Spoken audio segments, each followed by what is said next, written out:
Hi, I'm Pav, And I'm Neil. and welcome to the Top 10 of Anything podcast. Let's start the countdown. 10, 9, 8, 7, 6, 5, 4, 3, 2, 1.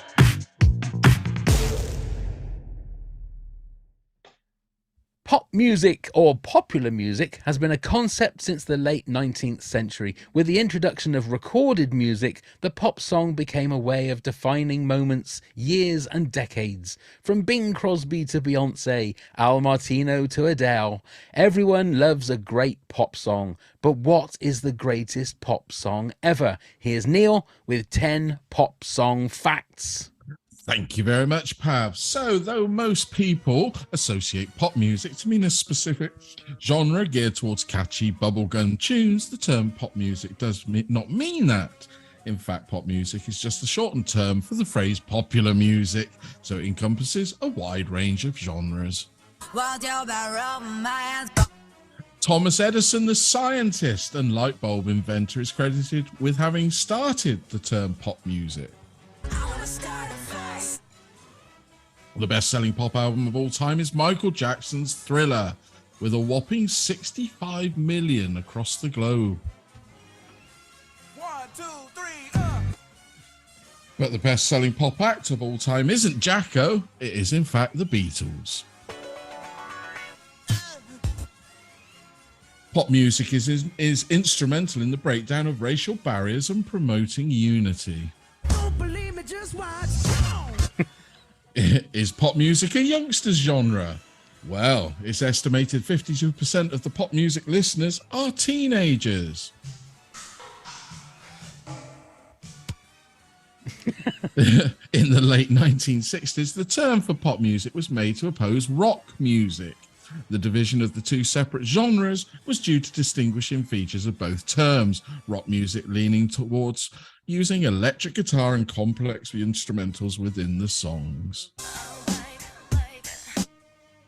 Now, the world's richest pop star is Sir Paul McCartney, with an estimated fortune of over £1 billion. What number is this, Chip?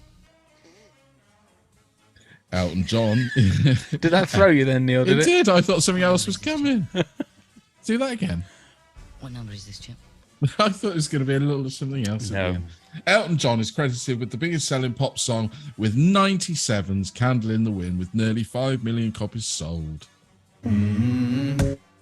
Today, there are multiple, probably hundreds of types of pop music. Some pop music styles include electronic dance music, that's EDM to us youngsters, hip-hop, R&B, rock, and K-pop, Korean pop. Is that it? Vogue. That's it. Is that it? I just dropped my list. Did you? Well, don't drop your list, Neil, for goodness No. sake. Come on. Welcome, everybody. We are here to do the greatest pop songs ever, and we are joined by one of our wonderful Patreon pals. Ladies and gentlemen, all the way from the wonderful US of A, it's Lindsay! Yay!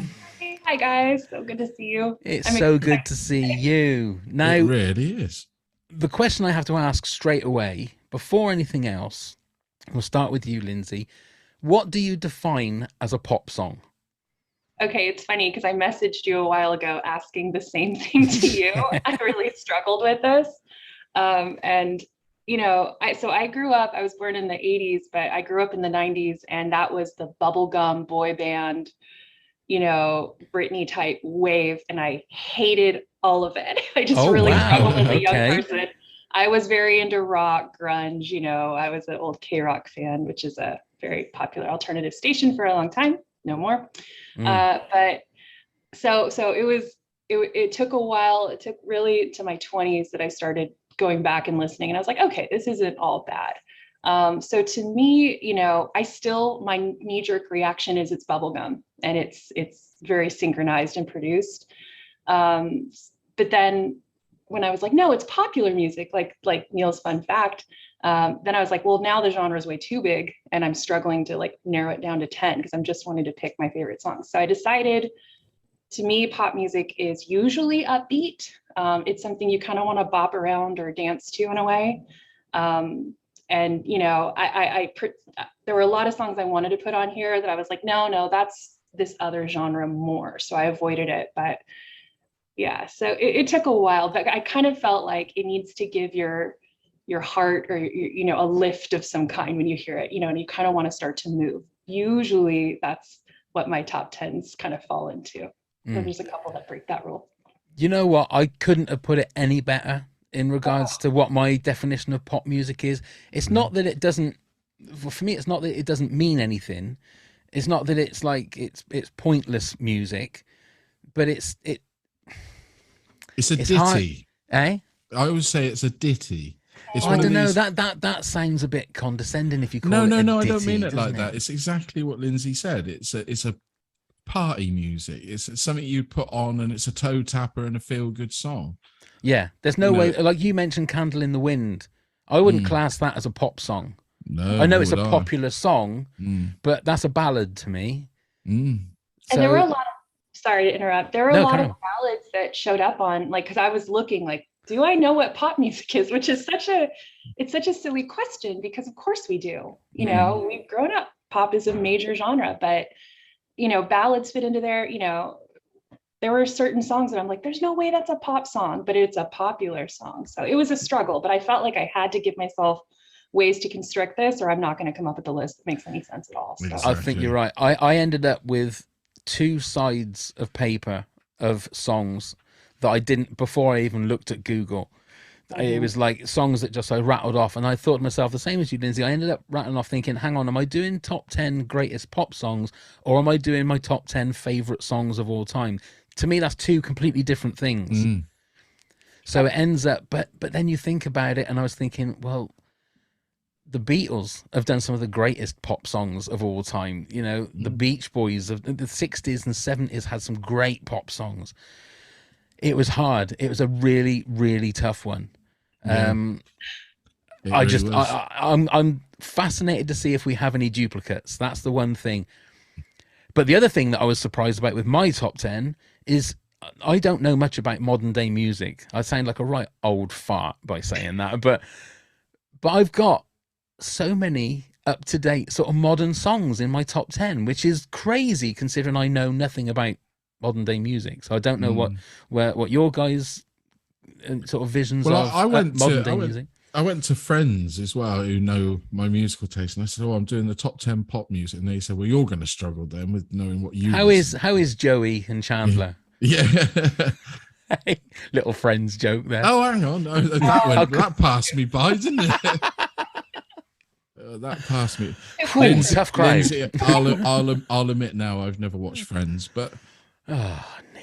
I know I still haven't. I still never will. But I said to them, and they said, "Well, you're not going to be able to do that. You never listen to pop." And I thought, well, don't put me down like that. You know, I'm not all heavy metal and obscure music.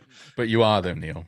No, because like you, when I wrote a list, I managed to get 20 rattled straight off. Yeah. And then I thought I'll work the 10 out from there, and I do the usual trick like I've always done.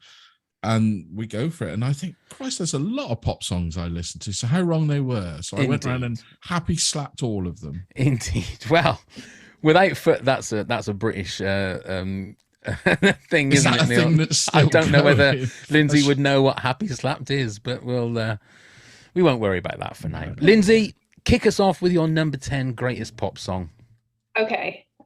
So struggled with all the same things you guys did, but I decided my little rock heart had to have something from the Smiths or Morrissey. And so I picked The Boy with a Thorn in His Side. And I don't know, it took me a lot of listens. I kept kicking it off the list and I kept putting it back on the list because I was like, there is like this boppy, happy tune. And something that the Smiths do really well is they have a talent for like turning really dark things into really cheery, happy, uplifting things. And I think about a lot of pop songs. Some of the most famous pop songs are devastating, like lyrically, and they're really, really sad in a way.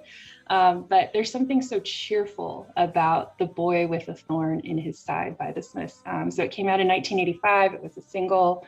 And the lyrics there, I don't know. I used to go to a Britpop club to dance in when I was like in my 20s, and that was always a song on the dance floor. So I don't know. I feel like with this holistic, every choice I made, I feel like anyone listening will be like, that person's an idiot. That's not a pop song. But I was like, no, I keep coming back. It actually fit the, my constraints that I was talking about. There's also going to be a lot of new wave with what I chose. Just something about that new wave like makes rock into pop to me. So. And who says your definition of pop is the wrong definition anyway? And if I'll go and happy slap them. But I think, isn't that the thing, especially with such a wide subject like pop, that it can be anybody's type of, like you listed all things like R&B and all that kind of stuff. I don't class that as pop music. That's R&B. But pop music is such an umbrella for It's all of those huge. kind of things. But so Lindsay, do you prefer the Smiths or Morrissey? I think Morrissey was better when he was with the Smiths, but I've only ever seen Morrissey, Right. live because He turned up? yeah, I've seen him a few times. There's also a very popular tribute band that comes around my area, so we get to kind of live. I don't know, he does a great Morrissey impression. But there's something about I probably love the Smiths more. I think he had a better track record when he was with them, and the musicianship is incredible, but I just love Morrissey for all his faults and foibles. I love it. Yeah. I went to see Morrissey and I saw him perform exactly one song, Charming Man. Was And he then supposed to perform just one song? No, he was supposed to do a right. whole set. And then at the end of Charming Man, he collapsed. Oh dear. And we all stood there literally for 15, 20 minutes, not knowing what was going on. The house lights were down. And then somebody came out and said, I'm afraid Morrissey collapsed on stage. He's gone to the hospital. There will be no more show. So there you go. I've only ever seen one song by Morrissey. Yeah, I remember reading about that he was really sick for a while, but out and doing it. Goodness me. Anyway, I recommend giving this song a listen if you don't think it's pop. Just it's so shimmering in the background. It's really festive. It's really delightful. There's a beat. There's it's I'm not au fait with the Smiths, I must admit. I wonder whether it's a sort of band, because they always seem to me to be very depressing. Do you know what I mean? But I think you're right, Lindsay. There's certain songs. I mean, like some songs of theirs, "Girlfriend in a Coma," I think is great. The Morrissey song "Every Day Is Like Sunday" is a great song. Girlfriend in a Coma was on my list for a very long time. I only just took it off like this morning. Yeah, and I know that the songs that you two are going to talk about, I'm going to be thinking, oh yeah, that would have been great on my list. I know that's going to happen because there'll be songs that I wouldn't have thought about. Good start. Okay, Neil, hit us with your number 10. So this song is already been in one of my top 10s previously, but I do love it, and it's on my playlist. I listen to it when it randomly comes around, and it's Bop by Hanson. Great. Just a fantastic song. We spoke about it to death. I find it one of the catchiest songs. Well, it is a catchy song, isn't it? And I mean, I don't know what he's singing about, but I do sort of mumble along with him. The lyrics, I've seen the lyrics, and they're no way what you think he's actually singing at all. But this was in my list without a shadow. It was one of the first ones that was on my list. It never made my top 10 in the end, but it was definitely on my list. It's what I call just a great pop song. I've always considered it to be that, and it's a perfect pop song. It's exactly what I would class, like Lindsay said about bubblegum pop. This is exactly that. Yeah, it's bubblegum pop, but it's makes you feel good. It does, and I don't feel it's dated at all. No. Do you know when you hear some pop songs from the 60s, 70s, even the 80s and 90s, they're of their time, whereas I think this one being the 90s, it could be released tomorrow and you wouldn't know it was, an older song. I think it's timeless little song. And I think it was I can't remember what top 10 it was that we did it in. But the version that they did when they're obviously grown up, they did an acoustic version of it. Yeah. It's fantastic. It's lovely. Yeah, I will put it on the video playlist for our Patreon pals. Okay, that's yours. My number 10 is, I'm not sure if I've had this in the top 10 before, but You Can Call Me Al, Paul Simon. Great song. Apart from the fact it's got a great video as well. Yeah. The one thing about Paul Simon, he can write very, very complicated songs. You know, like the musicianship on his songs are just out of this world. But this is just a bop. It's a bop, if you like. But it's to me it's a song that gets everybody dancing. It's a song that gets everybody's toes tapping. I actually sing this when I go out singing, and it's amazing. Those first few notes, and everybody knows exactly what the song is. And I've never heard anybody go, no, when this song comes on. They all love it because it's a song that everyone will get up and dance to. Again, they won't know the words because there's a hell of a lot of words in this song. He gets through the lyrics in this one. It's sort of like dub dub dub dub dub dub all the time. Well, he's obviously speaking. He doesn't go dub dub dub dub dub. But yeah, I don't know if you guys are Paul Simon fans, Lindsay. Yeah. Not. It's a little before my time. So. Oh my goodness. Although I have seen Simon and Garfunkel before. They were incredible live, but I don't know the song you're talking about. But I probably, if I'd heard it, I would, like, if I hear it all. No, yeah, Chevy Chase was in the video. wow. Yeah, there's one for you to discover. When this episode goes out, have a look at the video playlist and you'll be able to watch the. And it was on the video. Gracelands album, wasn't it? It was on the Gracelands album. Yeah, which is just a phenomenal album. Yeah. A great album. There you go. So we've done our number 10, and already I feel really old because Lindsay, I just wasn't one that was around before she was born. Go on then, Lindsay, you're number 9 then, please. All right, this is another one I might get raised eyebrows, and then from then on, I'm very confident with my list.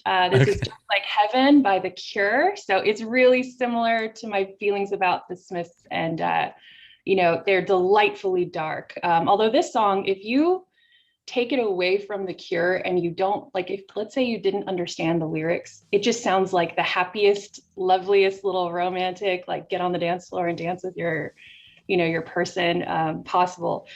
The lyrics themselves are dark. He's needy as heck, but it's also often like romantic. But some people make this their wedding song, and other people are like, it's a little too much. Maybe you're going after this person a little too hard. But it's very sweet. There's like, I had to make her glow. You dreamed of all the different ways I had to make her glow. Sorry, I put that quote on my notes because I just thought it was so beautiful. So anyway, I just absolutely love this song, and it was another one I was like, should it be on there? Yes, I can't not put it on there. It's my version of pop to me. See, I can't say I've ever.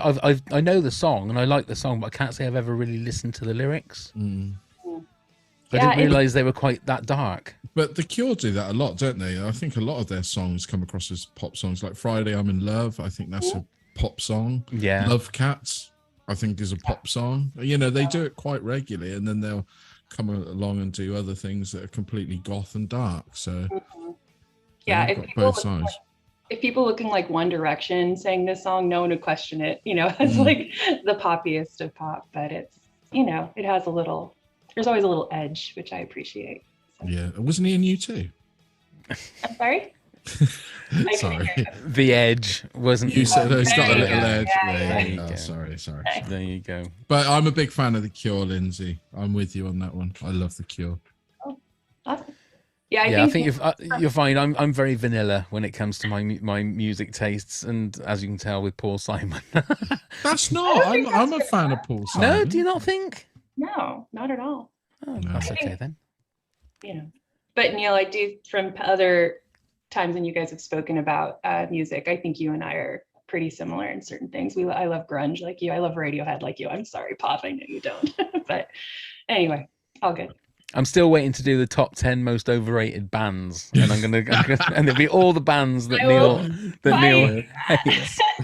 I just don't get it. I honestly, I don't. I spent an afternoon listening to Radiohead, and I just couldn't get into the groove. Do you know what I mean? There's a certain groove you get into with certain people and certain acts and certain artists, and I just could not get into that groove. It's a shame, but no, it's not for everyone, is it? It's not for everyone. Indeed. If everyone loved it, tickets would be even harder to get. Absolutely right. Yeah. Forever again, we'll see.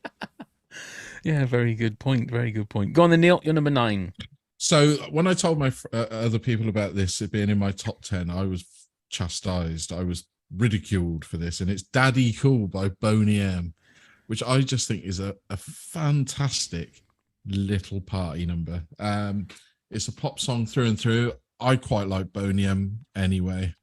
I just find their music very uplifting, very easy listening, but it always makes you feel good. We talked about the feel good factor. Boney M have that in spades. Now, I'm not a fan of all their songs. Some of them, yeah, I skip when I'm listening to their music, but I do like them. But this one, always from a younger age. And I even remember one of our first times that we went on the radio, a local radio station, we were allowed to pick a song. This is the song I picked to put on there, if you remember. It's a great song. You know Boney M, don't you, Lindsay? I am so sorry, guys. No. Yeah, More see, homework I to think do. they're more of a European Are they? European band. I think because I think they were massive in Europe, but yeah, they were massive in the 70s. But when we did Lindsay. that, when we were talking about some of the other stuff, when I was looking into them, I mean, their worldwide sales are huge. They were one of the biggest selling artists. But you also in got the to remember world. that Lindsay is just a young pup. I am not You know, that young. Yeah. I just missed what But you're Lindsay, talking you said that you were born in the 80s. I mean, you are young. So Boney M again might be something that might have just passed you by. But if you love disco, I would recommend just yeah. having a Yeah. little deep dive into Boney M, because they did some great songs. Didn't they? And they're so catchy. But I would put money on it. If you listen to a few of them, you'll know one of them. Yeah, You will have heard it, I'm sure. okay. I'll give it a try. We could pause right now and I could listen. Yeah. I'll apologize now if I completely offend you and you think, what on God's earth have you made me listen to? Like I do with Pav every week. Indeed. Okay, now my number 9, before lockdown and before the dreaded COVID, if someone had said to me that you would have had a Taylor Swift song in a top 10 of anything that was supposed to be greatest, I would have spat in their eye and happy slapped them, because that's what Neil obviously enjoys doing. But after listening to Folklore, which I think is it's a fantastic album. Neil, I don't know whether you've listened to it, Neil. Lindsay, you a Tay-Tay fan? I was not a Tay-Tay fan for a long time, but I've come around on several of her tracks. And I really liked Folklore, but I only gave it like a listen or two. I didn't isolate individual songs when I listened to that. So to me, it's all kind of one thing. And I really love The National. And I think she partnered with one of the National guys to like compose that. I believe it's The National. So to me, really liked the way that sounded and felt, but I didn't go back and like try to dissect it. Yeah. So I ended up doing a bit of a deep dive afterwards and realized that she can write one hell of a pop song. And then it was this one, which is I Knew You Were Trouble. It's just a fantastic, it's what I class, it's quintessential pop song. It's got everything you need. I mean, obviously it means something to her. The lyrics are okay, if you like, but the melody and the way the song is structured, it's just a fantastic pop song. And it is so catchy. And that's the one thing that she's got this amazing gift. I mean, obviously she has other people that she helps write her songs, but she's got this thing of being able to write really good hooks into songs. And this is just, for me, a fantastic song. So Neil, tell us about your love for Taylor Swift. Do you know, I don't mind Taylor Swift, to be honest. It's nothing. I'm not offended or easily put off. And I absolutely think her new track is one of my favorite songs at the moment.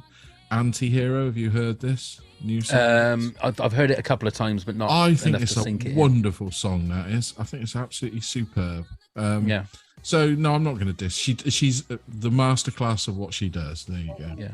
Because talking about K-Rock, Lindsay, I followed the Ralph Garman thinking of Tadolf Swittler and that whole thing, and I thought, well, I'm never going to listen to a Taylor Swift. And then obviously with being a massive Tay-Tay fan, I thought once Folklore sunk in, and I thought how great it was, I'm going to give her a try. I'm going to listen to a few more, and she's got, like I say, some absolutely fantastic pop songs. She does, and she's so prolific. She writes so fast and produces beautiful things. Yeah, I'm definitely a former music snob. Like, just again, like, no, I don't like all the pop. I mean, again, I didn't like all the music that was popular when I was in high school, and that's what everybody listened to. So I felt cool and like, alternative, and just everything mainstream is dumb, even though listening to a radio station doesn't make you any cooler than anyone else. But I've had to unlearn the snobbishness. And so, yeah, I'm open to, I started listening to Taylor Swift, and I've really appreciated like a lot of her music, but Yeah. I can't say it's my favorite, but No, absolutely. Right then, Lindsay, your number 8, please. Okay, 2013, Get Lucky by Daft Punk. It was an absolutely like unbeatable combination of vocals, beats, bass, like it's just a tremendous track. It was everywhere. It became too saturated, but what's been nice is it's been, almost a decade since it first came out, and maybe about 5 years since it was being played everywhere. So it's been nice to kind of rediscover it. And also my husband's favorite band is Daft Punk. So, we talked about music and he kept suggesting it. And then I was like, okay, I'm going to listen. I was like, no, this really is incredible. The lyrics are great. I mean, it gets very repetitive for a while, but that's kind of what you want in a great pop song too. You want a little bit of like, I don't have to think about if I'm going to sing along, what I'm saying again. I can just like sing it, and it's catchy as hell. And how great, somebody's just owning up to the fact that, I'm up all night to just get lucky. Like, sure, all right, do you, man? That's cool. So yeah, isn't it Nile Rodgers that plays the guitar on that? Yeah, it is. Because when I went to see Nile Rodgers, was it whenever it was, not so long ago, they perform it, him and his band. Oh right, okay. Yeah, they do it live. It's great fun. Yeah, great fun. Yeah, it's a great song, and like you say, it's one of those things. Again, you probably if you're singing along to it, you don't really think about the lyrics, but then if you actually read the lyrics, you think, oh, this is a bit saucy. Actually, this is a little bit sort of saucy. Saucy. So I'm a classroom teacher, and I play music when kids walk in and stuff. And so I remember playing. I had that on. I was like, no. This is gonna change this. I found a version that doesn't have the singing. It's just the background. And I was like, that's a good transition for. That was better. Yeah. Quick, let me put Girlfriend in a Coma on. Quick, let me just. Yeah. Yeah, I've played that for kids before, and they look at me like I'm crazy. And I'm like, do you do that thing where you give each one a hand clap or something like that? No, that's too much like hard work. A, we just went through COVID, so why are we touching each other? But B, no, it's not my style. I think, and also if like you teach elementary or junior high, maybe that works a little more. We started something where we started shaking hands as people walked in, and then COVID hit, and it's like, no, that'll never happen again. But, I build rapport in different ways. It works out. Why don't you go a bit more sort of formal and get them like the boys to bow and the girls to curtsy? I make them do that anyway. That's just yeah.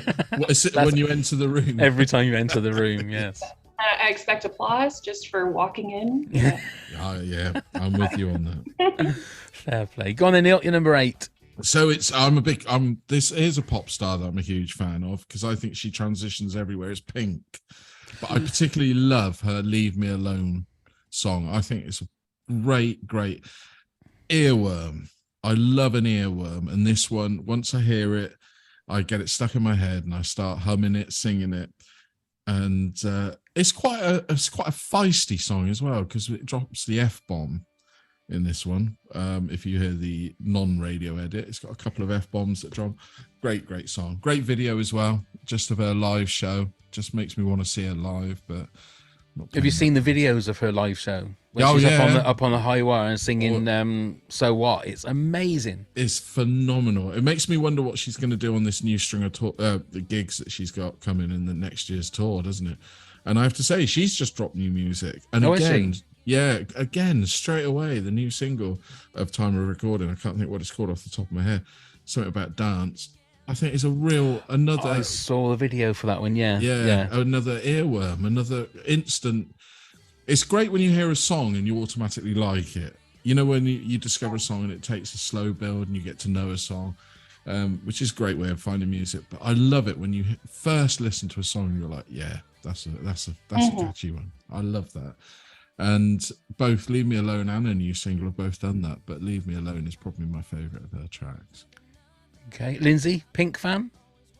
Not the biggest fan of, like, I just don't go and like out of my way to listen to her, but everything I've heard has been good. I mean, the first song that I heard from her was the I'm Coming Out, back when she was kind of in the realm of like the Christina Aguilera's, and she was kind of in that world, and I was kind of like, okay, but then she's gone on to write some gorgeous like singer-songwriter type, almost a little bit more ballads, and those are incredible too.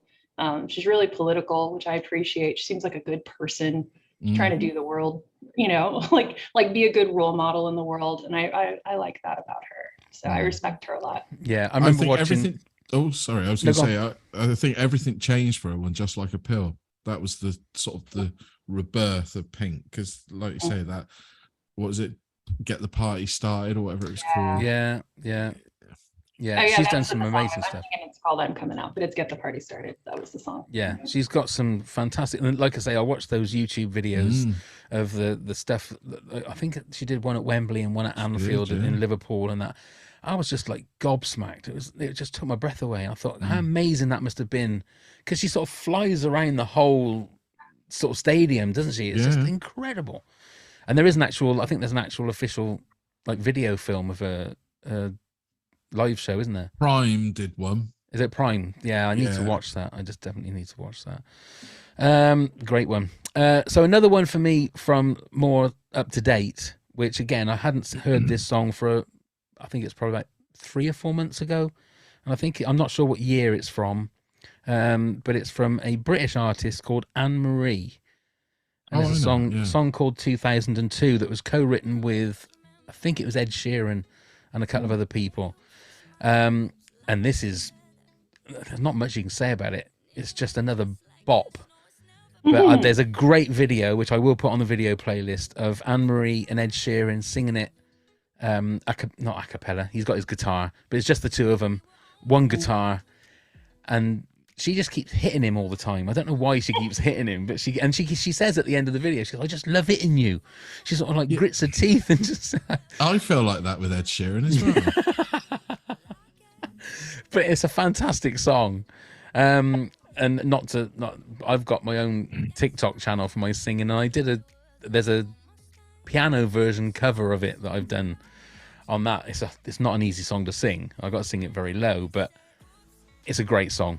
And to me, again, it's what pop music is all about for me.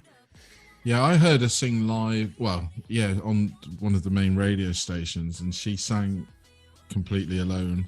And her voice is amazing. It is. Anne Marie. She's got a bloody amazing voice. Yeah, I don't know whether she's transferred over to the US, Lindsay. I'm not sure whether she has. No. I don't think so, or at least not in my little realm of the world. Yeah, but it reminds me very much of like a Taylor Swift kind of sound, you know? Yeah. I've never heard any other ones of her songs. That's the only song I know of hers. So I don't know whether I'd like anything else of hers, but there you go. But that for me is a great song. My number 8. Lindsay, your number 7, please. Okay, mine is called Pumpkin Soup, and it's by a woman named Kate Nash. And I have no idea if you guys know who Kate Nash is, if you listen Yes, to her. we know who Kate Nash is, yeah. Yeah. Sorry, I don't know like how popular, I don't think she was even that terribly popular here. And then, on your side, I mean, she's from your neck of the woods. Yeah, she came out the sort of same time as Lily Allen here. Yeah, so they sort of rode the crest of that sort of. Did she have one? She had a couple of big hits over here, didn't she? Yeah, she had Foundations was probably the one that I'm aware of the most. And I compared that to Pumpkin Soup, but there's something about Pumpkin Soup. It is such a joy. Like that song, it starts off and it has just these really, I'm not great with instruments, I don't know, but it's like just really fat instruments kind of just like saying, hey, here I am, let's step out. And then, the chorus lyrics are just, I just want your kiss, boy, and it's super fun, from the perspective of being, a younger girl and like wanting to go out, putting on my lipstick, getting ready. And then the idea of like, I don't want a big old relationship. I just want to kiss some people tonight and then go home, and just celebrating that. Like it was so fun. So to me that's one that gets stuck in my head a lot when I hear it. It has like weird little sound effects. There's like, the beeping of the car to unlock it is like intermixed in the song. It's such a girls' night out song. And I actually looked at like putting Girls Just Want to Have Fun, and I was like, no, this is the new Girls Just Want to Have Fun. Oh, right. Really fits that realm more, and it's more my style. So I just love Pumpkin Soup. Wow, I'm gonna have a listen to it then, because if this is what you're saying is the new "Girls Just Want to Have Fun," I mean that's a high bar. To me it is. I don't know, like, yeah. I mean, I like Girls Just Want to Have Fun a lot, but it doesn't, to me, this is much more of a poppy song or a fun song for me. Yeah. Fair play. Oh, that's one She's gone definitely into to have- acting now, isn't she? She was in that Netflix, was it that wrestling thing, wasn't she? She went in to do that. Oh, did If she? I'm not mistaken. Yeah, she acts now.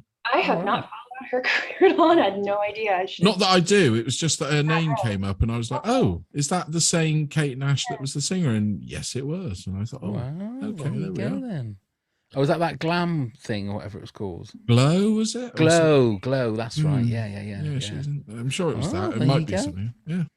Another fantastic fact there from you, Neil. Well done. Mm. Go on then, your number 7, please, Neil. So here's another secret band that I really I've bought their albums and enjoy them.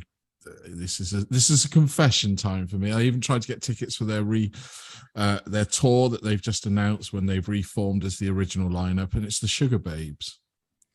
I've always enjoyed their songs. I think whoever, have you heard of the Sugar Babes? No. I love the name. But it's the Sugar Babes, and it's Push the Button. This one, I don't know. I think it's a great pop song. The whole band, they've always written great songs overall. I mean, Freak Like Me is the one that probably pushed them furthest into our consciousness. It's got the Gary Newman what's the song? Electric, isn't it? Which one?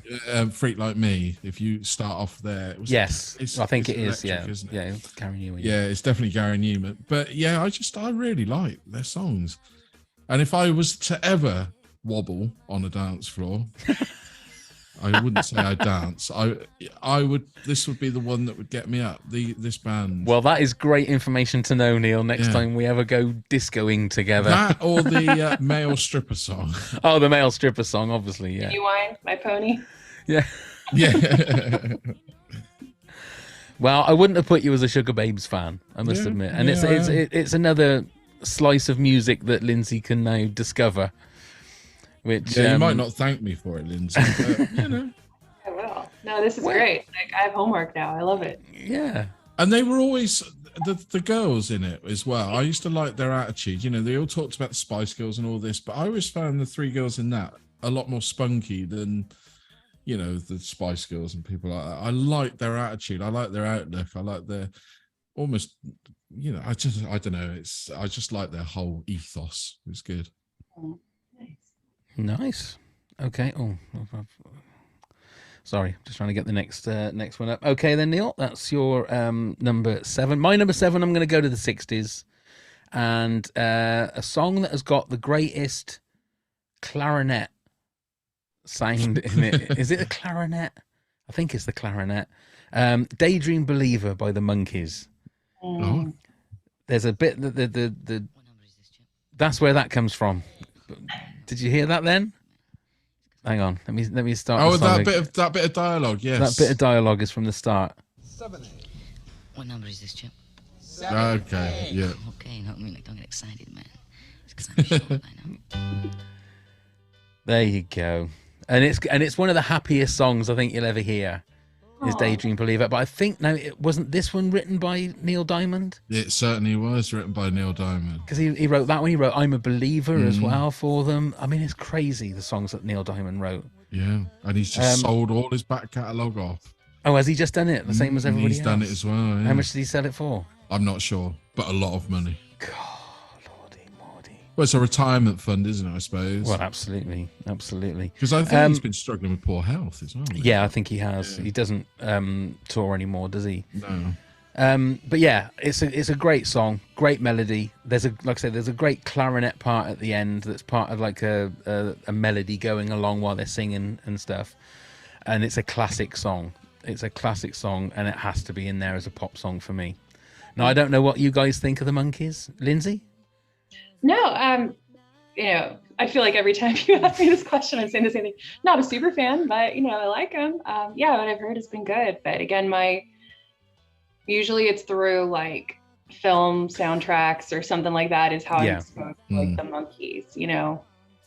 Yeah. It Did took you me ever see the forever. TV series, Lindsay? Did I what? Did you ever see the Monkees TV series? No, I never have. No, I didn't know whether it was repeated. It might have been repeated. Yeah, I mean that's where they came from. They were I think they were one of the first manufactured bands for a Yeah. TV show, and then the music came afterwards, as opposed to they were musicians. And cause I don't think none of them were musicians originally, were they? I Not think they- really, were they? I think their idea was they were going to manufacture them into the American Beatles. Was what was aimed at. Yeah. Okay, that's my number 7. So we've all done seven, and we haven't had any duplicates yet. So No, there you not go. yet. I don't think we're going to. Are we? No, I don't think we are. Lindsay, your number 6, please. All right. Well, Neil made mention of them before. Wannabe by Spice Girls from 1996. So it's just, there is nothing catchier, more fun, more, you know, again, being a girl, like, and you have a bunch of girlfriends, let's put this song on and pretend we're each a different Spice Girl and sing and rap horribly, you know, and try to like even do an accent, like just terrible, but great. And there's something even now, you know, I remember they were the biggest band in the world for a while. They were, you know, pre-Kardashian, but not for evil. And apologies. And they Don't you apologize for that, Lindsay. Please they were don't just so apologize. famous and they were everywhere and they were so fun. But it's really, again, another song that's kind of affirming. You know, I love that these are girls giving instructions to potential lovers. Like, okay, if you want to, you know, this is what I expect, even though I thought the instructions were weird, but I just like the idea that they were so powerful or so empowered that they told men what to do, told boys what to do. It was their They're not rules, going wasn't it? Yeah, it was We're their setting the rules. We're, you know, and so, I mean, even though a lot of the pop music at the time when I was growing up, I didn't enjoy, I loved the Spice Girls, and they, you know, somehow they penetrated my rock heart and like made me love them. And, you know, I just wanted to be one of them like everyone. But even still, I listen to it now and I'm captivated. You know, it's funny. My husband was the one, he's like, you got to keep Spice Girls on your list. Like, what are you doing? And I'm like, because I went through like probably 40 iterations of this list and still not happy. So which Spice Girl did you want to be?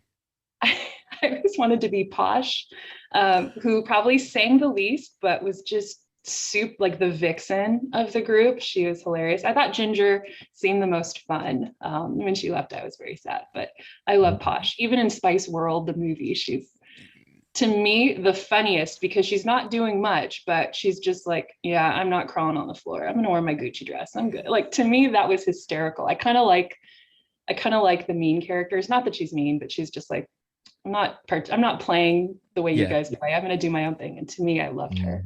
And is there any chance we can hear your accent that you tried to do? Absolutely not. No. I thought I might sort of lull you into a false sense of security, asking which Spice Girl first, and then you might need some drinks. I'd need to be a little tired. Okay. Next time. Little fact about the Wannabe video. Did you know that was banned in many countries? No. There you go. And Do you why wanna was know it banned? Because Mel C and Mel B, with the outfits they were wearing, you could clearly see their nipples.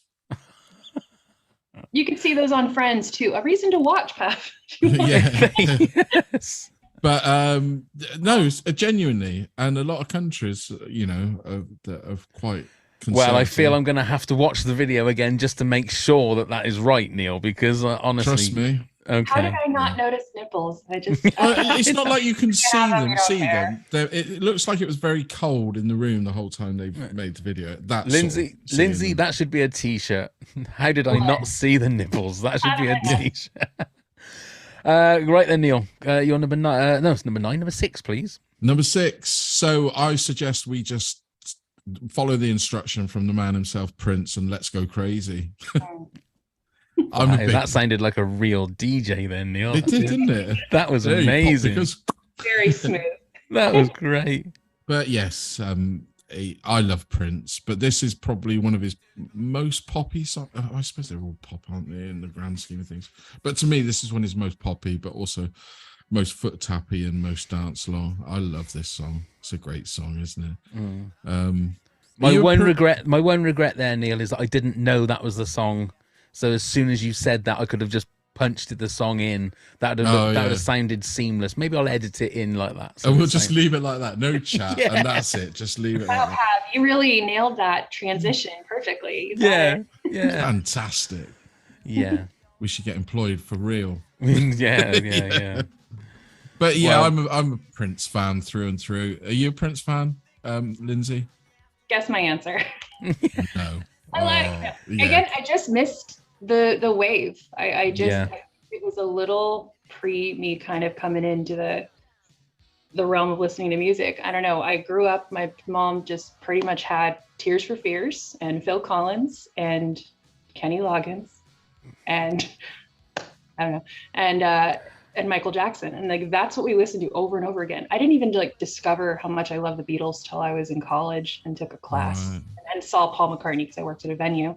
And so, you know, I'm late to things and there's weird gaps. And yet I spend a lot of time going to concerts in my life. But I actually saw Prince at Coachella one year. He played and, you know, had a great time, but didn't go back and like listen. So I know I'm the worst person in the world. Well, you got homework again. Yeah, he was number 11 on my list with Raspberry Beret. That was so close. It's only because I put a couple more into my top 10 that it pushed it out. But you could have had 1999. Yeah. You could have had Loads. there's so Kiss. many Kiss. You could have had. There you go. Glad I remember which one that was. But yeah, there's so many of his songs that you could have had. He's just an absolute musical genius. He was, wasn't he? Yeah. But there you go. Sadly Okay. missed. Yeah. My number 6. Now this has been, I think this is in my top 10 80s songs. But it's What Have I Done to Deserve This? Pet Shop Boys and Dusty Springfield. I've always said, for me, this is the perfect pop song, and it was my number 1 until I started adding more songs to my top 10, and it got down to number 5 in the end. So I've always said to me, this is my perfect pop song, and it is a perfect pop song. It's got everything, and I've loved this song from the very, very first time I ever listened to it, which was what year did it come out, Neil? 85? Probably 86? 85, 86, yeah. It's from the Actually album, I think, wasn't it? So that would have been 86, 87 86, then. yeah, it's crazy. Yeah. It's crazy it was that long, but it's just a fantastic song, and Dusty Springfield sounds fantastic on it. So yeah, I don't think there's really that much more I can say about it, apart from the fact it's a fantastic song. Thank you. Didn't sound like a DJ at all then. It just sounded terrible. Nearly an angry DJ. Yeah. I mean, is it the same story again, Lindsay, regarding Pet Shop Boys? Same story. Actually, I really can't remember who Dusty. I know I've seen the name, but I have no idea. Yeah, she's more of a 60s and 70s star, wasn't she, Neil? I think. More of it, yeah, 60s icon, wasn't she? She Yeah. really was. I'm know her songs if you I'm just heard. trying to think Sure, now I what would. her big songs were. What were they? Now I'm trying to think. No, I Just Don't Know What to Do with Myself. Was that one of them? Oh Yeah. yes. Yeah. Okay, totally. Mhm. There, that was yeah. that Didn't was she one. do Son of a Preacher Man? From Son of a Preacher Two? Man? Yeah. Yeah. But I Okay. think you'll find that's with a lot of the people that, like, say you don't necessarily know Lindsay. You'll listen to some of their songs and think, God, I didn't realize how many great songs they've done. You know. Okay, Lindsay, you're number 5, please. Yeah. So this is Tainted Love by Soft Cell. Oh, So what a tune! kind of like what you were saying about the previous song. To me, it's a perfect pop song. It's just, it gets you right away. It has a really delightful little ending.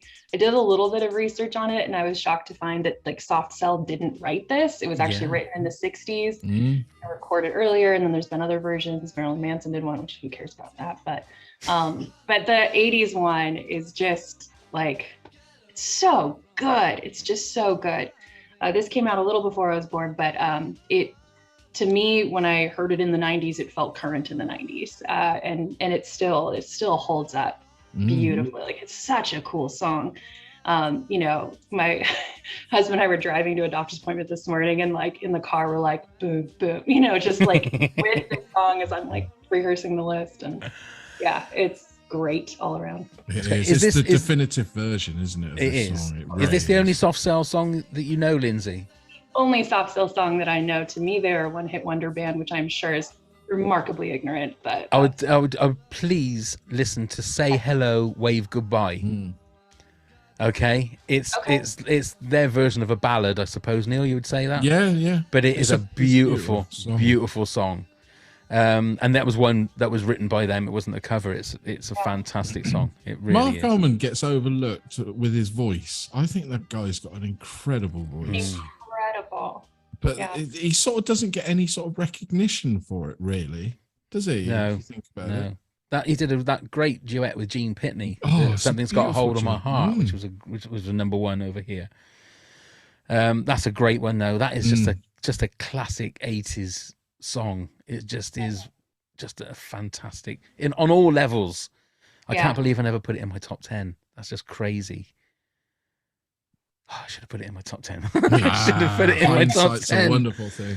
Yes, yeah, indeed. Okay, Neil, you're number 5, please. So this guy, I only found out his name last year, The Weeknd. I'd never heard of him, never knew what it was, but I kept hearing this song, Blinding Lights. And boy, did I enjoy that song. But I had no idea who was singing it. So I kept asking people, but I had the title of the song wrong and everything, and nobody could help me.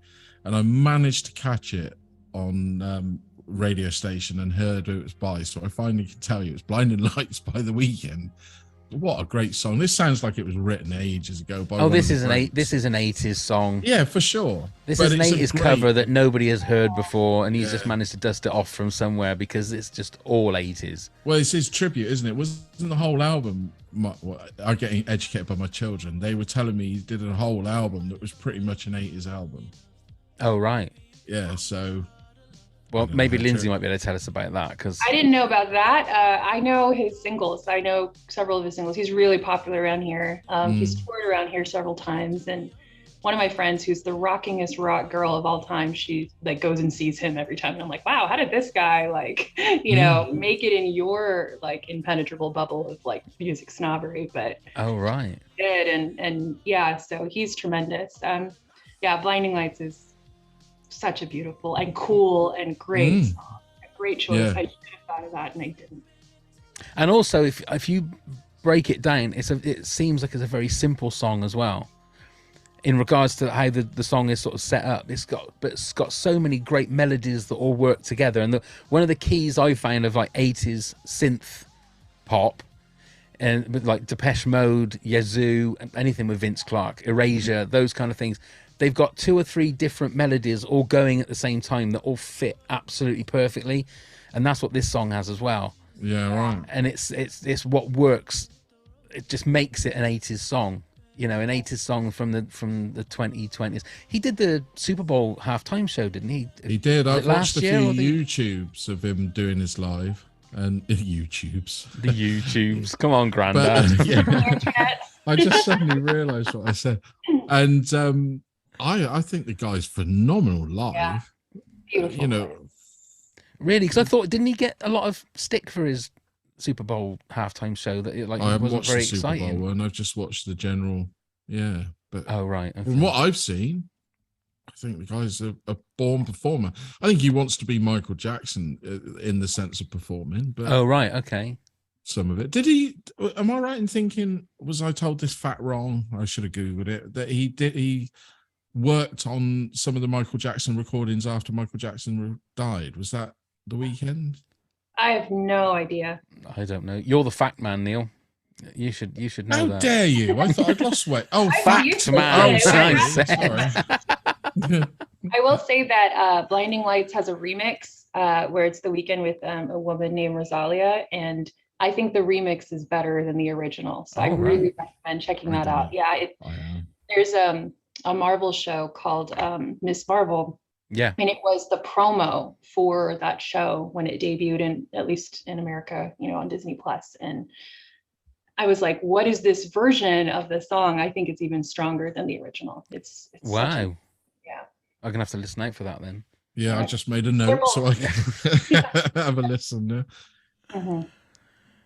Great. Okay. My number 5 is a song that I love singing this song because it is a song that gets everybody going.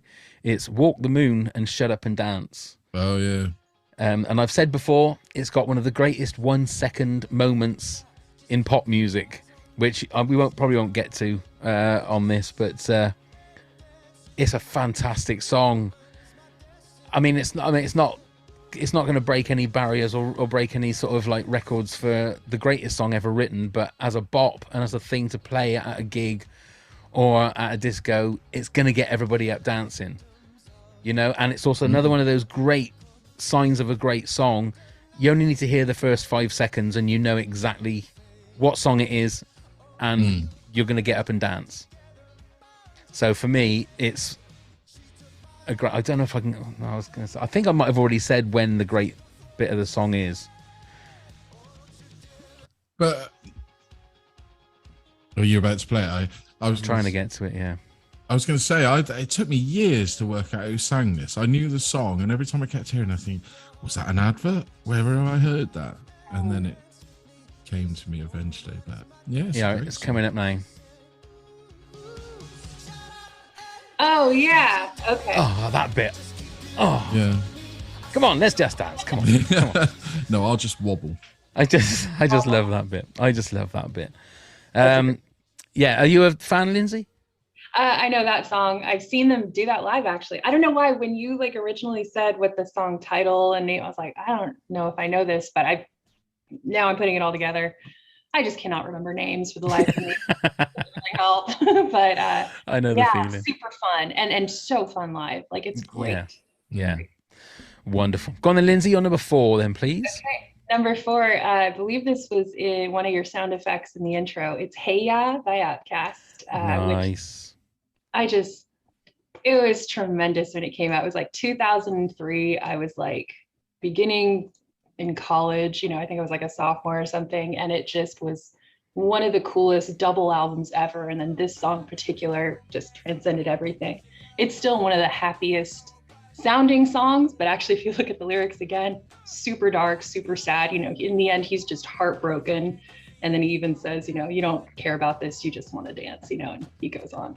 I'm paraphrasing very badly, but I love Andre 3000. I love the video. I love he's playing all the instruments and goofing off. And I think he's one of those just insane musical geniuses that cannot be contained. You know, I'm bummed we don't hear more from him, or maybe he's producing a lot of stuff and putting out a lot of stuff. I'm just missing it. But there was this moment in time where like he ruled the world to me.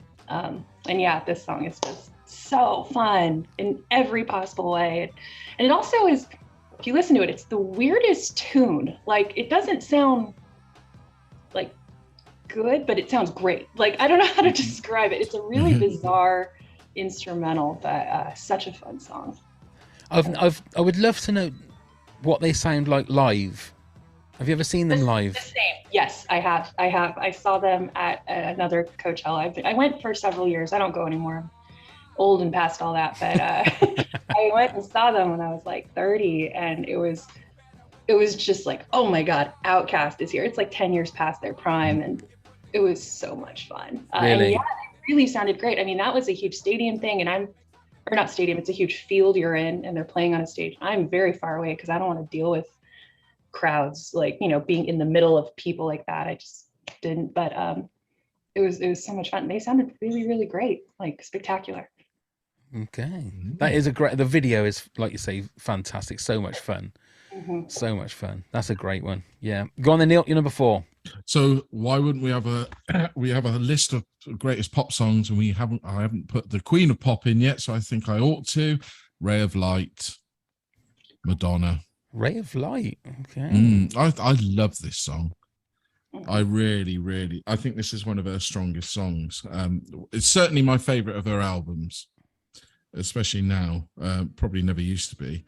I spoke about my love of Madonna in the early years, you know, the Borderlines, the Into the Groove and everything. I absolutely love that period, and I've kept all the 12-inch vinyl from the time and everything. But Ray of Light is the album that I think is still her finest album. Was it William Orbit, wasn't it, that one? If you say so. Yeah. You're not a fan of Ray of Light, the album? No, it's great. I prefer her early stuff. I mean, Material Girl was the song that was on my list. Right. As like a great pop song. But this Madonna, isn't it? You can't. Yeah, the Queen. It's just of Change, I the wish Queen she of would Pop. just like quit now, and that'll be it. So we can just remember her how she was. I think Ray of Light was the last great Madonna album. Like, Yes. I don't think there's been one since that. Music. Some people argue that music is good, Oh, but I didn't. Yeah, but I had what is it? Like a Prayer on mine up until this morning again. It's probably number 11 or 12. And that's my go-to karaoke song. I do not have like a good singing range. Like there's a very specific range I can hit, and Like a Prayer is in that range. And most songs are not. So I love that one.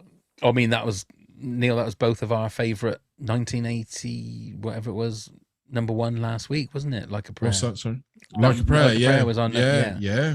I mean, I think that's my favorite Madonna song, without a doubt. But yeah, I'd have gone for Material Girl. But there's the thing, I there's so many of her songs that I absolutely love, like I said, and there's not many records that I kept from the 80s of pop genre that I thought, oh, I'm going to keep that, but all the Madonna ones I really did keep, and yeah, I think she's great. But I will say, Pav, do watch that last live show. It's been broadcast on the wherever. You'll catch it somewhere.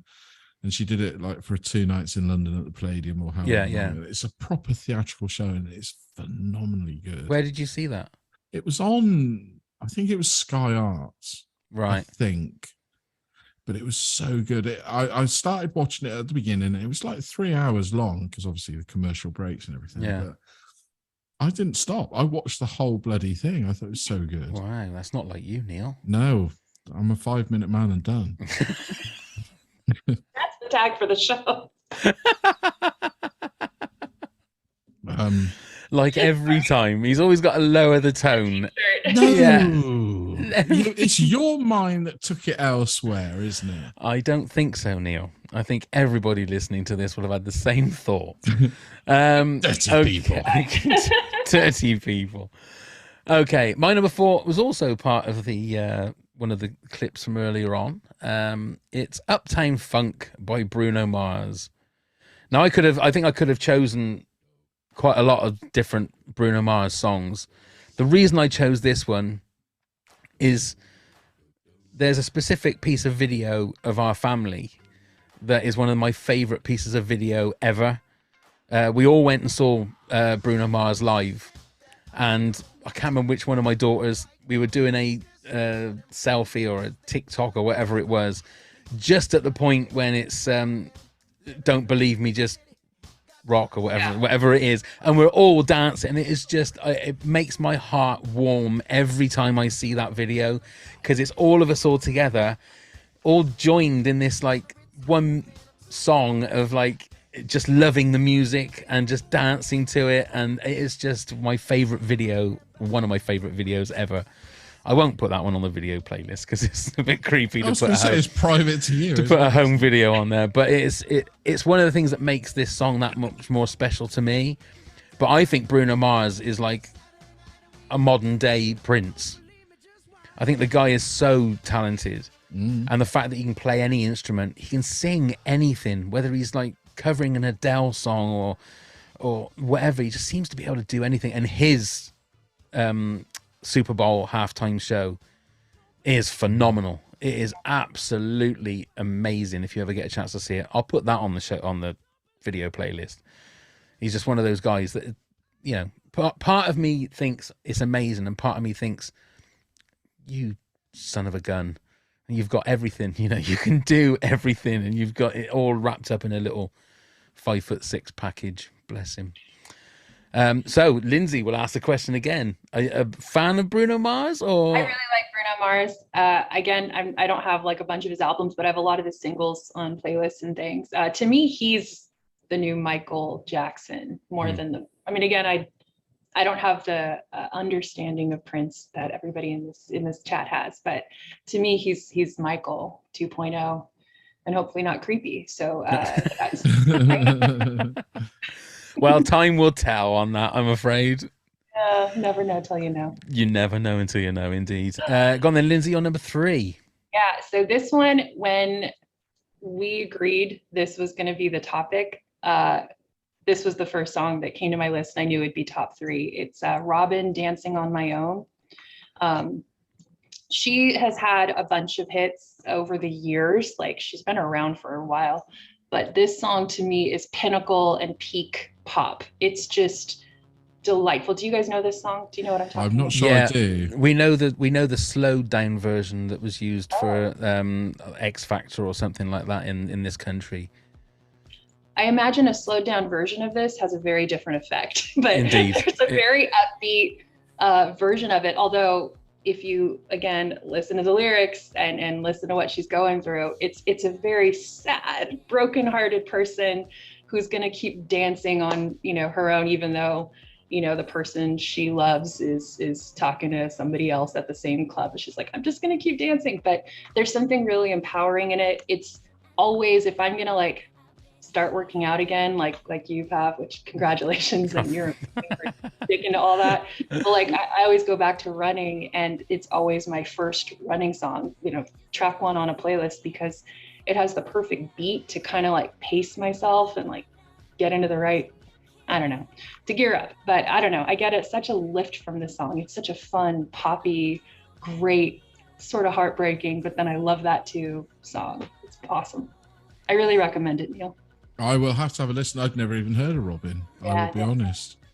The story on the it was actually Britain's Got Talent was the song, and I've only seen bits of the video, which I'll put the video on the video playlist. So great too. Yeah, I love the video. Yeah, but the version that they played on the Britain's Got Talent, I think it was the sister of the guy that was singing it went up to go and be on the stage and got sent off or said that you're no good, and then the brother came on, or they were doing a duet or something, and then the brother came on and sang that song, but it was a slowed down. I'll play a little bit for you.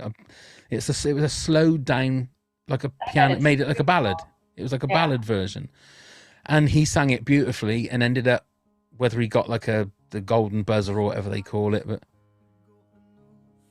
there you go. You can have a little listen to it.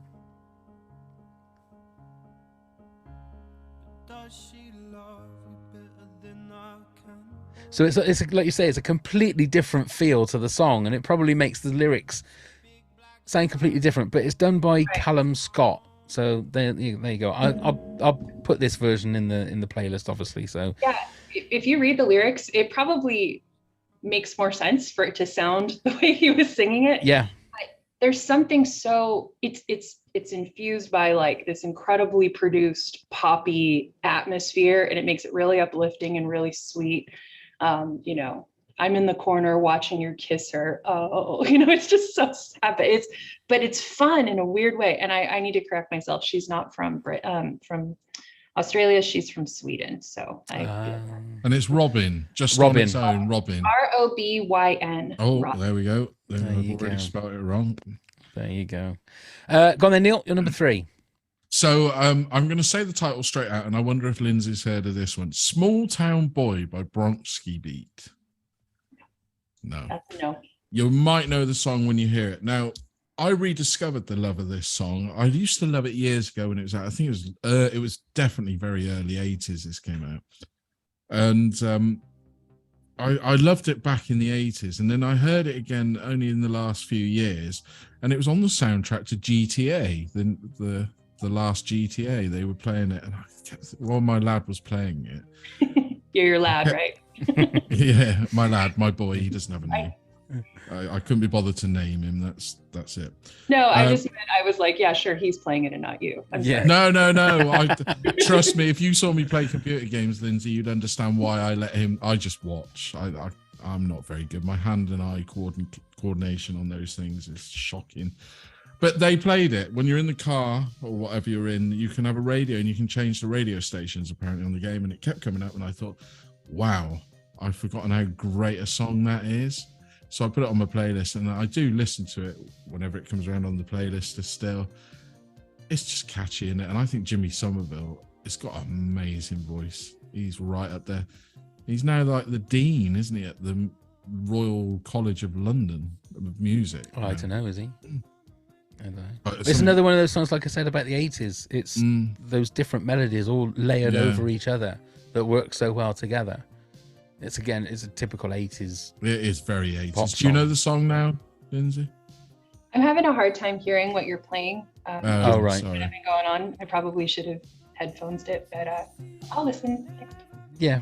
Just all you gotta Yeah. do is you'll have access to the video Yeah. playlist, won't you? You'll be able to. There you go. See. Something to listen, and I'll fast forward all when I'm talking, and then Yeah. listen to it. And the video for its time was challenging for people, because obviously people's perceptions and their ideology and everything of what was going on, they weren't very accepting of different circumstance. And the video addresses that head on. I won't say too much till you've watched the video, but yeah, it was brave move by them to do that back then. That was very vague, Neil. Well, I had to be careful, because probably the way I would have worded it normally in everyday Yeah. conversation, I probably would have upset somebody. I wouldn't have used derogatory terms or anything. No, I but would have you- termed no. it wrong, probably. You probably would. I have, then. I have a habit of doing this, Lindsay. I mean, no offense, but I will upset somebody somewhere Yeah, along you the line. normally do, Neil, don't you? Anyway, so my number 3, you can't have a pop song top 10 without having some kind of ABBA song on there. You have to. It's the law.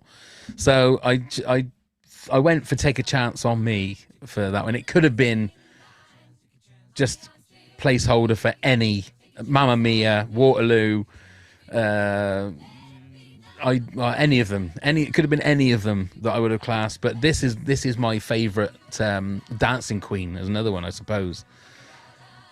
But I think I've said so much about ABBA over all the different episodes that we've done on music that you can't. There isn't anything else to say. Their songs are indestructible. Their songs will live on way after everybody has gone and turned to dust.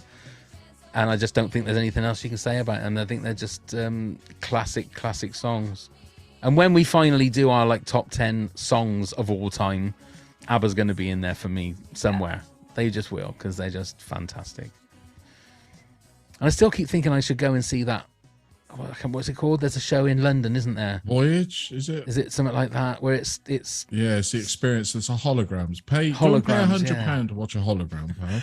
I know, that's the thing. Is it really? It's not really watching them live, is it? No, It's you're just watching a screen, really, aren't you? yeah. I don't think I can do that. But there you go. Go for the story. Well, that's what I'm thinking. Is like you're going with a load of other people, almost in like gig conditions. Well, go and watch Mamma Mia then on the stage. Well, no, because then that's watching other people singing it. At least you're seeing ABBA as such singing the songs, aren't you? I'd have been more impressed if you watched all the holograms and then they burst through the holograms as their old selves and did the last song on their own. You'd be like, yeah, all right, I'll pay that. Or wearing no. those the ping pong balls Yeah, that's it. Yeah. to do the CGI right then, Lindsay, you're number 2, please. Okay, so you just made mention of when you do best songs of all time. My top 2, my top number 1 and my top 2 are in my top 10 best songs of all time. So this one is one that, again, I varied. I was like, is it pop? Is it not? Yeah, it's maybe not as poppy as some of the pop, but it's definitely a popular song, and there's pop elements throughout, and I couldn't not put it on my list. And so it's Bittersweet Symphony by The Verve, which I think is one of the most tremendous songs ever written and performed, and it's beautiful. It doesn't have quite the dance floor, although I have actually danced on the dance floor to this song. I've also seen them live, and there's nothing like the electricity in the stadium when that happens. But Bittersweet Symphony is just perfect. It's a perfect layering of different samples, and it's a perfect theme of what this living on this planet is. It's all bittersweet, and there's something about seeing the world and all of its ups and downs as a symphony, as everything here is part of something beautiful that's being woven and created. That to me is it's transcendent. And so to me, we talked about is pop meaningless, and I totally disagree. I think it can be for sure, but this one to me is one of the most just tremendous songs. And I know it's a very basic choice too, but I just it's a great video. I think the video is superb. Fantastic. And Richard Ashcroft used to live near where we live. No. Did he? Yeah, he lives pretty much near where you worked. I don't know whether he still does. That's why I was saying. Right. Yeah, he's lived in that area for a very long time. And apparently he seen it never die made many times. never made a single penny out of Bittersweet Symphony, did he? It's because it's is it the Mick Rolling Jagger Stones? and isn't it? Mick Jagger Keith and Richards. Keith Richards. I think when they took him to court or whatever, but ended up. Yeah, I mean it's a great song. It's a Yeah. great song, and he's a great songwriter as well. Richard Ashcroft. Some of his solo stuff as well is fantastic. If you ever get a chance to listen to it. And as a performer too, I mean, he owns the crowd. He's just tremendous. Yeah, Love him. great one. Right, go on then, Neil. You're number 2. So you can't have a top 10 without putting an ABBA song. You're joking. No, I'm not. Dancing Queen by ABBA. No, I can't believe you've come to the ABBA. I've always been a fan of ABBA. I've never No, I've always been a fan of ABBA. Absolutely. I love ABBA. I mean, I've got a few of their albums on vinyl right from the 70s still. Not that they were mine. It's a great song. It's a timeless classic, isn't it? There's not much more I could say that ABBA hasn't already. I think you could basically stick a pin in any ABBA song off like ABBA Gold, and you'd be away. Yeah, They're all as great as each other. I put Dancing Queen because it is the one when I think of pop, I think of this is one of the ones that comes straight into my head. yeah. Yeah. I mean, I don't know. Well, you an ABBA fan, Lindsay? Yeah, I mean, it's hard to say fan. I really, really like them. They're great. They're fun. If ABBA's playing, I'm like, yes, let's do this. But again, am I putting it on, my car stereo to go to work? Probably not so much, but super fun. Yeah, absolutely a great pop choice. No notes, no complaints. Like it's And the thing is with them is like it's just the song to hit ratio that they had, and it's just amazing to think that somebody could go through that sort of thick vein of great work that potentially everybody likes. I mean, not everybody likes everything, There's some people that don't like the Beatles, some people that do, but yeah, wow, I wouldn't have thought that there'd been an ABBA song in your top 10, Neil. But there you go, number 2 as well. Number 2, okay. Crazy. My number 2 is a song that I only listened to the album not long ago, Pet Sounds, for the first time in a long time, but it's Good Vibrations by the Beach Boys. This is another, if you talk about songs where different things are layered over and over, I've had to go at writing songs before, but they're very, very simple things. When you listen to songs like this, you think, how did somebody of this earth write this thing? Because it seems like Paul Simon's the same. Some of his songs are so complicated. You think, how did they write something like this? Because there is so much in this song, in whatever it is, 3 minutes. It is absolutely crazy. But it's got everything in it. It's got bits in it that are just like crazy. The old, I can't remember what's the name of that instrument that's making that. Theremin? That's it. Yes, that's it. But then it's also got some beautiful melodies in it. And the harmonies are just what the Beach Boys did better than anybody else. So yeah, for me, it was close to my number 1.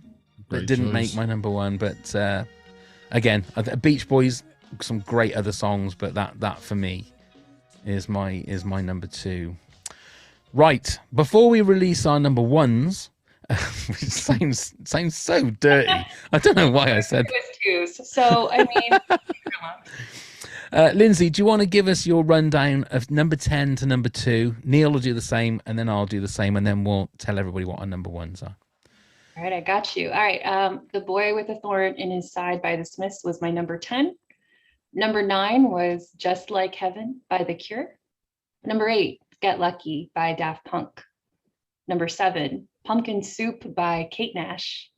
Number 6, Spice Girls Wannabe. Number 5, Tainted Love by Soft Cell. Number 4, Hey Ya by Outkast. And number 3, Dancing on My Own by Robin. And number 2, The Verve's Bittersweet Symphony. Wonderful. Neil, your top 10? So at number 10, at number 10, I had Bop by Hanson. Number 9, Daddy Cool by Boney M. At number 8, Leave Me Alone, Pink.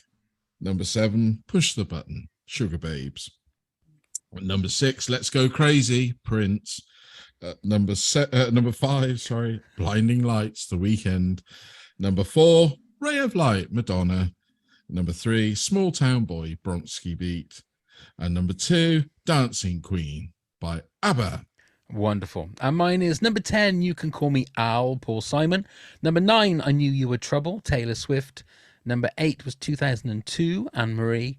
7, Daydream Believer, The Monkees. 6, What Have I Done to Deserve This, The Pet Shop Boys and Dusty Springfield. 5, Shut Up and Dance, Walk the Moon. 4, Uptown Funk, Bruno Mars. 3, Take a Chance, Take a Chance, Take a Chance on Me, ABBA. And number 2, Good Vibrations, The Beach Boys. So, Lindsay, what is your number 1 greatest pop song ever? It would be the superhero team up that is Under Pressure by Queen and David Bowie. Well, really Wow. great, but I just think that song is one of the greatest, coolest, craziest songs ever made. And kind of like Bittersweet Symphony, it has a lot of relevance to this experience that our lives are. But just the vocals, like I love the weaving of Bowie's vocal and Mercury's vocal and how each of them kind of, you know, points out what makes the other great. You know, Bowie is very much playing the straight man in this realm, although he does escalate his vocals, but Mercury's doing what he does best, which is just going crazy in the best possible way. And I feel so lucky that that song was ever recorded and that we get to listen to it. I just think it's one of the most tremendous pop tracks of all time. And you could argue it's not pop, but I'm going to stick it in as pop. So there we go. It was my last week's episode, my number 1 for 1981. I think it was. That was yeah. And have you ever seen the video or heard the video of them where they've just got the vocals? No. They've stripped. I'll put that on the video playlist. They've taken all the music out, and all you can hear are Bowie's and Freddie Mercury's vocals, and it is spine tingling. It is unbelievable. But yeah, that's a great one. It's just a fantastic song. Great one to finish with for you, Lindsay. Go on then, Neil. You're number 1. So this band, I always think they have 2 halves. The first half is what I call their pop years. The second half is what I call their experimental and maybe rock years. It's the Beatles, but I chose Can't Buy Me Love because it was always the one that got my foot a tapping, and that's what I put in as a marker to what was a great pop song. But yeah, there we go. How can you not love that song? There's many we could have chosen from this era. It really was. And probably I would have been stumped to have picked. But overall, but I chose this one because it's the one that I've listened to the most out of that period. And yeah, it's just a timeless classic, isn't it? Yeah. Where would music be if it wasn't for the Beatles? That's all I'll say. That's right. I mean, I'm amazed that I haven't got a Beatles song in my top 10. Right. I Want to Hold Your Hand was the one that was on my list, but it just got squeezed out. But like you're saying, what would music be like if the Beatles hadn't existed? Exactly. I mean, there wouldn't have been Oasis for a start. No. There wouldn't have been a lot of bands. There wouldn't have been the Rolling Stones, controversially, because at the start, Lennon and McCartney were writing a lot of their songs. So yeah. They made that movie about that question yesterday. Yeah, but that lad, of course, that lad brought the Beatles in, though, didn't he? Yeah. So if we'd never have heard the Beatles, what would music be like today? Would we be all praising Ed Sheeran as the savior of? No. Stop picking on Ed. What's wrong with Ed? Well, I always say Ed Sheeran. Why? That's all I say. Well, but what? Yeah, but why? I don't know. Why do you say that? Because he writes a lot of songs for other people. I don't say he's not talented, all right? He is a very talented guy. It's not my cup of tea, but he's one of these people where I know he's got talent and everything, but I just find his songs so boring that they seem to see. Yeah, Ed Sheeran, Adele's, sorry, Pav, I know you love Adele. Adele's another one. Sam Smith is another one. They're just dreary dog shite. Oh my goodness. Yeah, there's a t-shirt. There's a t-shirt for you, Lindsay. Yeah. I Ed Sheeran once, it was like, I don't know, I got tickets somehow for a show I wasn't intending to go to, but I was like, all right, there's free tickets. Let's see these, like Demi Lovato, you know, Ed Sheeran. But he came out with just a guitar and like some sort of pedal that kind of The created loop pedal, percussion. yeah. And he played, it wasn't to loop though, it was just to like do percussion. It All really right. was just to be like a little foot drum. I don't know. And he sang Sing, which is one of his songs, and it was tremendous. I was like, this kid, this, you know, and they always kind of make fun, like, oh, he's so small, kind of like a little elf. Like he had, I don't know, I became a fan then. I, again, not listening to him a lot on my own, but No. I was impressed. Like That's what I said. I don't doubt the Yeah. kid. They're all just super the songwriting you talented. don't love. Yeah. It's just the songs. They just don't do anything for me, Yeah. honestly. But then I suppose it's the same listening. It was powerful listening to Radiohead. They do nothing for him. And No. it's the same. And I'm sitting here trying to like make a playlist of Radiohead songs that you may not have heard of that I think would be good entrance ones for you, but I'm like, you don't have to love it. No, I mean, I'm open all the time, Lindsay. If you can think of songs that you think are a bit more of a gateway in, I'm more than happy to have a listen There's to your your challenge. playlist. I've been I had trying to for do 10 this with years, Lindsay. people. My husband, poor guy, he's like, so your favorite band is this one, huh? And then Yeah. but he started listening to them on his own. Now he's playing them and I'm not even the one push and play. So that's Yeah, sweet. because like I say, I don't know whether maybe I think it was OK Computer was the first album that I started with, and maybe some people have said to me that that's not the most accessible Radiohead stuff to do, but I always said the Benz is probably the most That's what accessible. I was thinking in Rainbows actually would be good. right, Because there's a lot of, it's kind of more modern, almost pop stuff. okay. But the thing I like about Radiohead is, and I'm sorry, that's not the point of this at all, but just they evolve. There's a lot of change, and it's hard for me to say, like, whatever music they've done something to hit everyone's taste. I think just about. Well, who knows? Maybe in a few weeks' time we'll have to redo the podcast, and like 1 to 10 is going to be Radiohead songs for me. You never know. Top 10 Radiohead songs. Yeah, should we do that one? Yeah. Okay, my number one. This may be controversial. I don't know, but I mean, call me maybe. Carly Rae Jepsen. Now that sounded like a DJ. I'm having that bit. So I think the very first time I heard this song, I thought to myself, this is a bop, B, a great song, and probably one of the most perfect pop songs I think I've never heard anything else that Carly Rae Jepsen has done. But Is I she don't still think going? That's I a have no genuine idea. question. I have no idea. But all I know is it's one of the greatest choruses I think ever written. It is just fantastic for me. And it's such, you talk about earworms. Yeah. No, This is the definition. You look at earworm in the dictionary, there'll be a picture of this 7-inch single, I'm sure. I thought this was out of a movie or like a Disney TV show when I first. Oh, it could have been, right? Oh, yeah. Without a shadow Yeah, of a that's doubt. what I thought it was from for years. I genuinely didn't realize it was just a general single on its own. I thought, oh, I kept saying to people, what's this from? What I've heard it on telly or on a movie, and what's it from? But I was so wrong. Yeah, That's indeed. pure bubblegum. Great. Pure bubblegum, Yeah. indeed. I'll tell you what, I don't know how long it's been since we've had 30 completely different, separate entries. So the video playlist is going to be chock full this time. So all of our Patreon pals and potential Patreon pals can gorge on 30, over 30, because I'll put some extra little bits and pieces in there. Before we say our goodbyes, let's do some honourable mentions. Dawn Sardella Ayers said "Take on Me" by Great Aha. song, yeah. A certain Gene Bean Baxter said "Good Vibrations" by the Beach Boys. Simon Duffield, "Deep Blue Something" and "Breakfast at Tiffany's." There you go. There's a one-hit wonder. Liz Art said Queen or ABBA songs. "Dancing Queen" reminds me of my teenage years. Stu Grant said "It's a Sin," Pet Shop Boys. "Opposites Attract," Paula Abdul and MC Scat Cat. "First Tape I Ever Bought." "Saturday Night's Alright for Fighting," Elton John. "What's Up," Four Non Blondes. "Road to Nowhere," Talking Heads. "Losing My Religion," REM. I could go on, and it's really subjective and depends what you're listening to at the time. Some more modern songs that are in my life right now is "Save Myself" by your favourite Neil, Ed Sheeran. "Bad Life" by Sigrid, and "Till It Happens to You," Lady Gaga.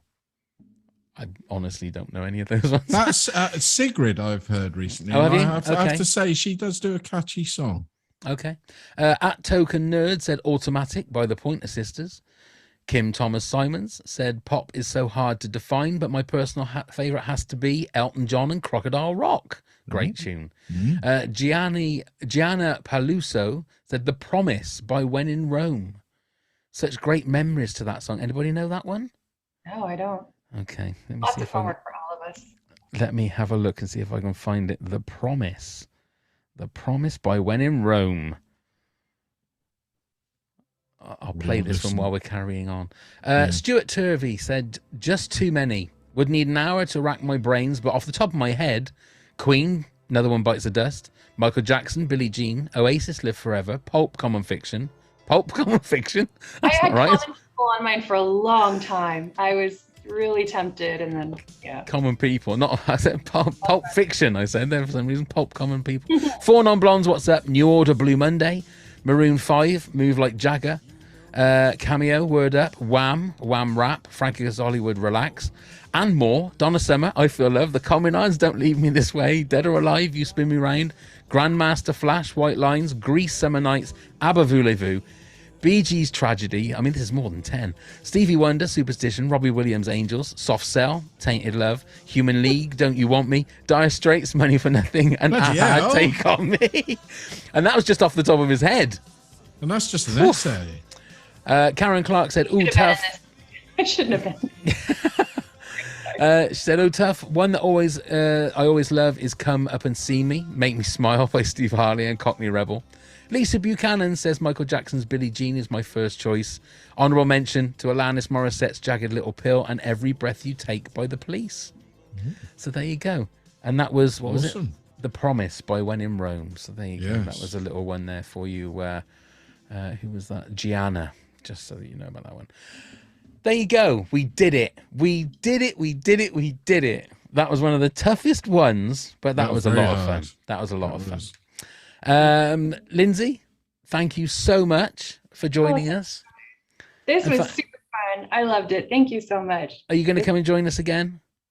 Oh my gosh, I would love to. Yes, in the new year, we will try and think of another, or you can think of a subject for us and come and join us again. But thank you so much for your support. Yes, really, thank you so much. It means a lot. And there will be something coming in the post for you for Christmas as well. So don't get too excited. Don't get too excited. I love this podcast. Thank you so much. Oh, bless you. Thank you. Bless your heart. Before we say proper goodbyes, Neil, do you want to tell everybody how they can get in touch with us and all that gubbins? Absolutamundo.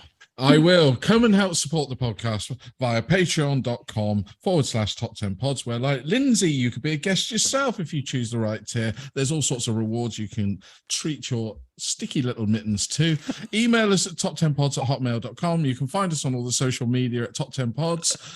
Give us a click, give us a like, give us a follow, whatever it is you do on those things, please do it. Check out all the links via Linktree. You can find the link in the show notes. And do please come subscribe, leave a review, rating, wherever you get your damn poppy. Come on, keep going. Come on, Neil, you can do it. Nearly giggled myself. Sorry. I don't know what you were talking about, darling. I know what is going on. Anyway, Lindsay, thank you so much for joining us. It's been a real pleasure to speak to you, and that was loads and loads of fun. So thank you. Yes, thank you so much. Neil, thank you once again. Yeah, thank you, Pav. Thank you, Lindsay. It's been a blast. And Neil, please don't go happy slapping anybody over the next week. Oh, no, that was only for the last hour. Oh, that's okay. That's fine.